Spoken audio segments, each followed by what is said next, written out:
in a world where the boundaries between reality and the uncanny blur, where the unexplainable often takes center stage. We find ourselves in the nexus of truth and imagination. Can you discern the fine line separating the verifiable from the surreal?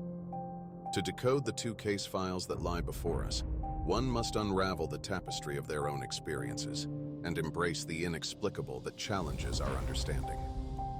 Welcome to a journey that transcends the ordinary, where the extraordinary beckons you to venture forth, in beyond the files. Hosted by Curator M.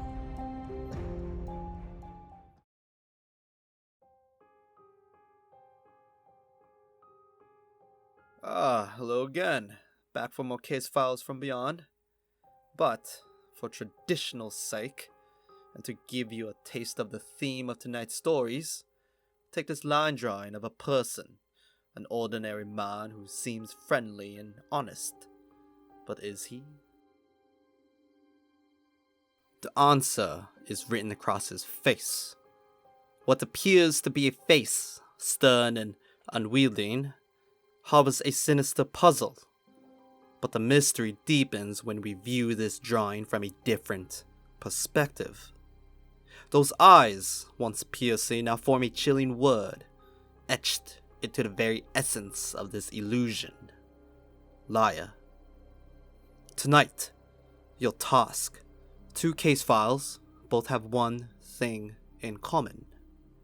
Someone who looks nice on the outside could have the truth written all over his face. Ever played a game of charades? It employs the art of silence, an old theater acting style called pantomime, which originated in Greece.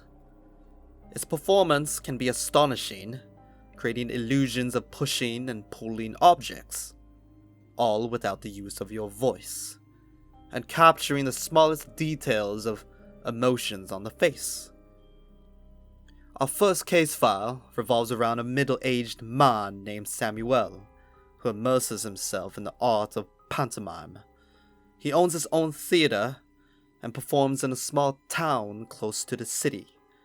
Samuel is seen as a very friendly and active in the community, according to the townspeople. But is he truly what he seems to be?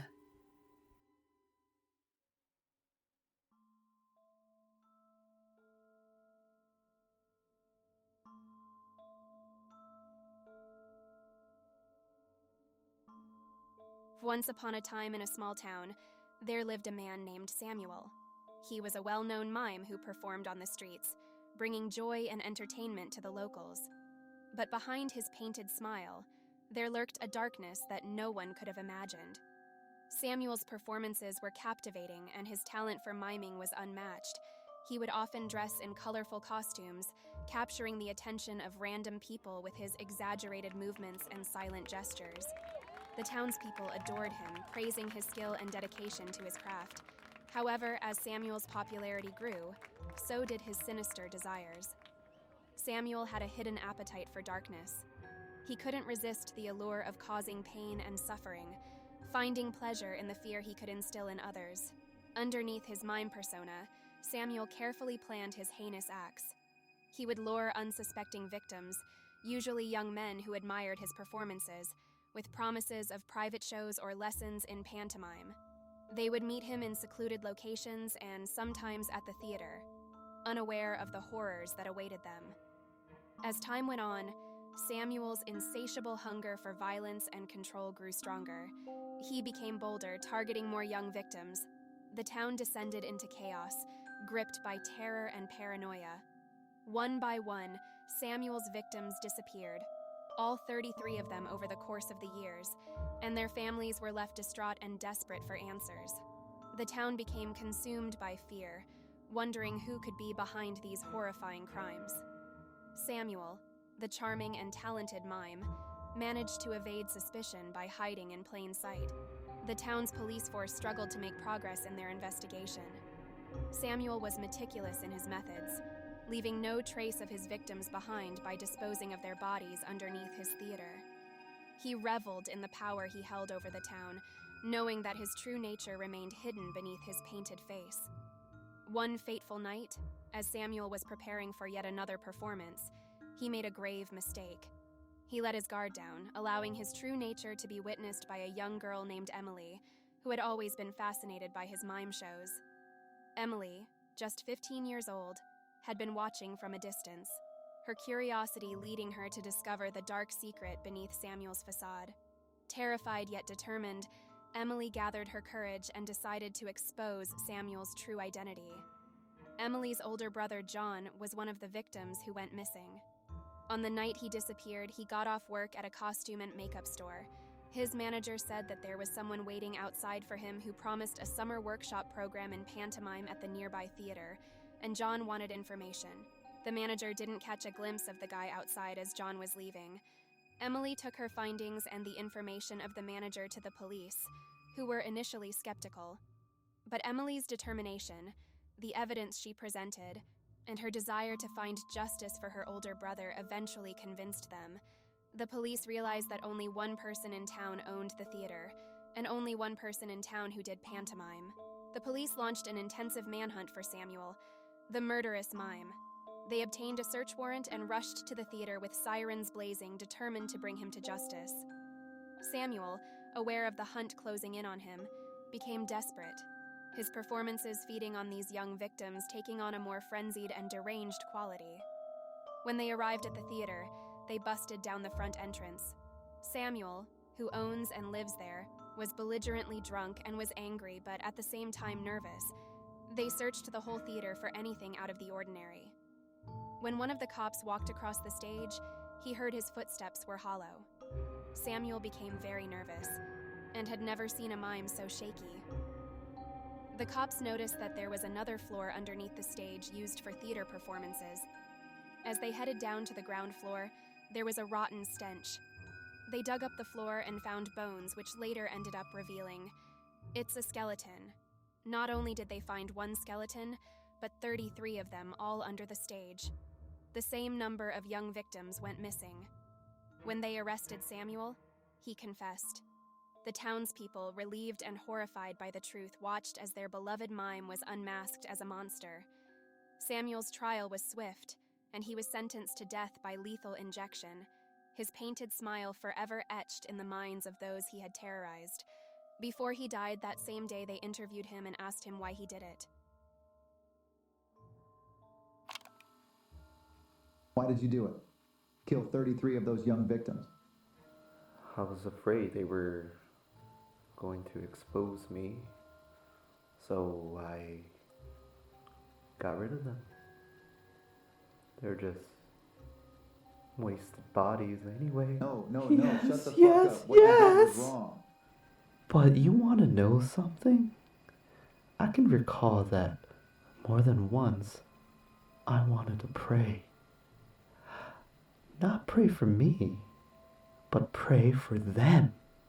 For being such a lost soul. For being so stupid. What the fuck do you mean? There's not one of them that didn't die that I'm aware of. That didn't die through their own hand or their own wrongdoing. If you want to fucking say I tempted them, put them into temptation,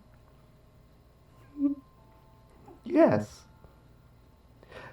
Because understand this, everybody that ever came to my theater, there was never a struggle, and nobody was ever forced into my theater. Everybody came to my theater willingly, understandably, and knowing what's going to happen. Jesus Christ.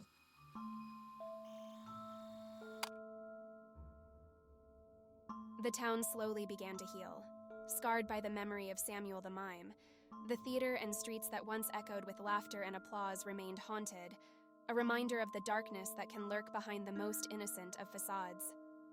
As for Samuel, His painted smile would forever serve as a chilling reminder of the horrors he had inflicted upon his unsuspecting victims.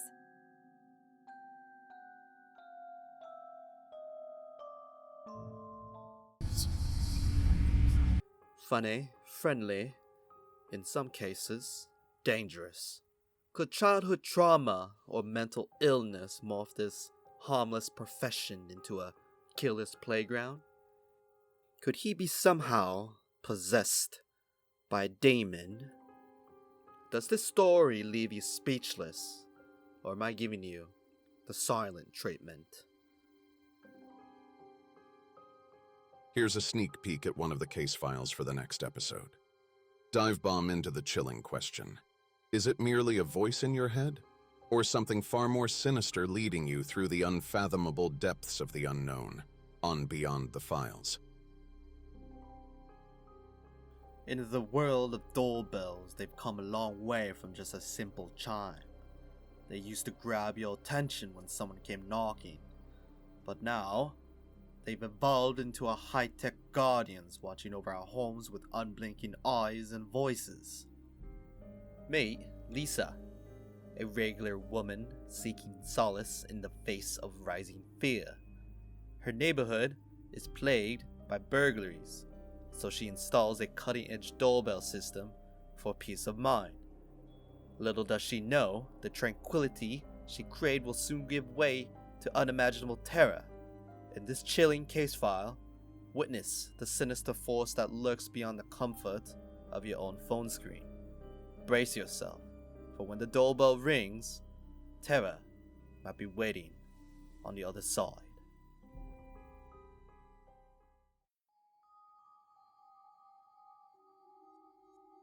Once upon a time, in a quiet and friendly neighborhood, a series of robberies had struck fear into the hearts of the residents.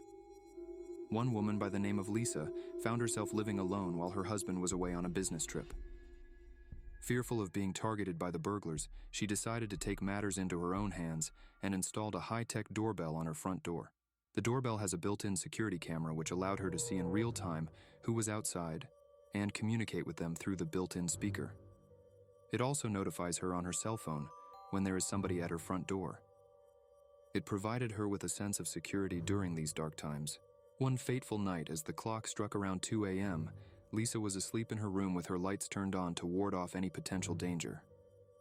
All of a sudden, the doorbell app on her cell notified her. Suddenly, a loud knock echoed through the house, causing her heart to skip a beat. Terrified, she hesitated to go downstairs and check who was at the door. Instead, she turned to her doorbell app, hoping to catch a glimpse of the mysterious visitor. To her surprise, the app showed that there was nobody outside. Curiosity mixed with fear, she decided to speak into the app and asked, "Who the fuck is outside?" But there was no response, only an eerie silence. Trying to dismiss it as a drunken prankster, since her house was close to the college, she managed to calm her racing heart and went back to bed. The next few nights passed uneventfully, and the wife began to regain her sense of security. But just as she started feeling safe again, another incident occurred. Once more, at the stroke of 2 a.m., her doorbell app alerted her to someone at her front door. Trembling, she opened the app to see who it was, only to freeze in terror. The screen displayed an old man covered in blood, sending chills down her spine. Shocked and horrified, she let out a piercing scream and immediately dialed 911. Fearful of what was to come, she remained in her room, clutching her gun tightly, waiting for the police to arrive. When the authorities finally reached her home, they apprehended 2 robbers who had been hiding in their car nearby. These criminals were responsible for the string of robberies that had plagued the neighborhood. Lisa, still shaken, recounted the terrifying ordeal to the police. To her astonishment, the officers informed her that the house she resided in had once been home to an elderly couple who had been brutally robbed and stabbed to death around 2 a.m. The wife was left speechless, her mind spinning with the unimaginable. Remembering that she had recorded the old man covered in blood on her doorbell app, she eagerly showed the video to the police, hoping it would provide some answers. However, a glitch appeared when they attempted to view the footage, followed by a file error. The video was unplayable. Determined to uncover the truth, the police took the corrupted file back to the station for further analysis. After painstaking efforts, they managed to salvage the footage. But to their bewilderment, there was no sign of the old man in the video. There was nobody there, just an empty porch. If it wasn't for the old man on the front porch, Lisa wouldn't have called 911, and who knows what the robbers would have done. When her husband came home from his business trip, she tried explaining everything to him. He was not into the paranormal and said that her mind was playing tricks on her. Okay, start from the top. Look, we didn't rob the fucking house the first time because we saw someone on the second floor staring at us. Had a weird gut feeling about this house because, well, What? fuck, we robbed the same house years ago. We killed an elderly couple that was living in there. And we finally caught you. Listen, do you remember what the elderly woman looked like when she was staring at you from her window? I could barely see her face. I don't know. How long did you guys wait?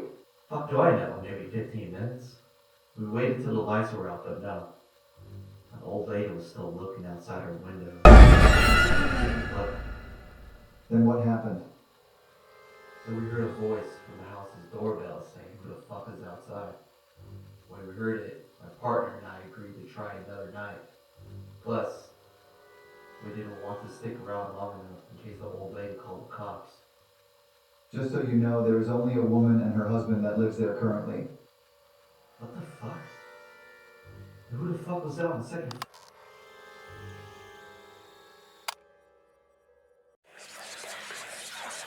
What was it that Lisa had witnessed that night? Was it a ghostly apparition trying to warn her about a foreshadowing danger? If Lisa witnessed what she saw, then how do you explain the robber seeing an old woman on the second floor window? Does this story ring a bell, or am I knocking on the wrong door? Stay tuned to find out which case file is true or fake on Beyond the Files. Are you finally ready to test your perception and tell which case file is true or fake? Let's go back to our first story about a mime performer with an evil ability to take the lives of young victims. True or fake? Why did you do it? Kill 33 of those young victims. I was afraid they were going to expose me, so I got rid of them. They're just wasted bodies anyway. No, Yes, shut the fuck yes, up. What you did was yes. wrong. Did this story come from my imagination? Not this time.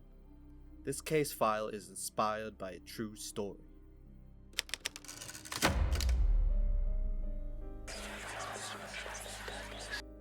What do you think about the story of Lisa, who installed an advanced doorbell system after a string of neighborhood robberies? The next few nights passed uneventfully, and the wife began to regain her sense of security. But just as she started feeling safe again, another incident occurred. Once more, at the stroke of 2 a.m., her doorbell app alerted her to someone at her front door. Trembling, she opened the app to see who it was, only to freeze in terror. The screen displayed an old man covered in blood, sending chills down her spine. Shocked and horrified, she let out a piercing scream and immediately dialed 911. Did you answer the door to find the truth? Sorry, not this time.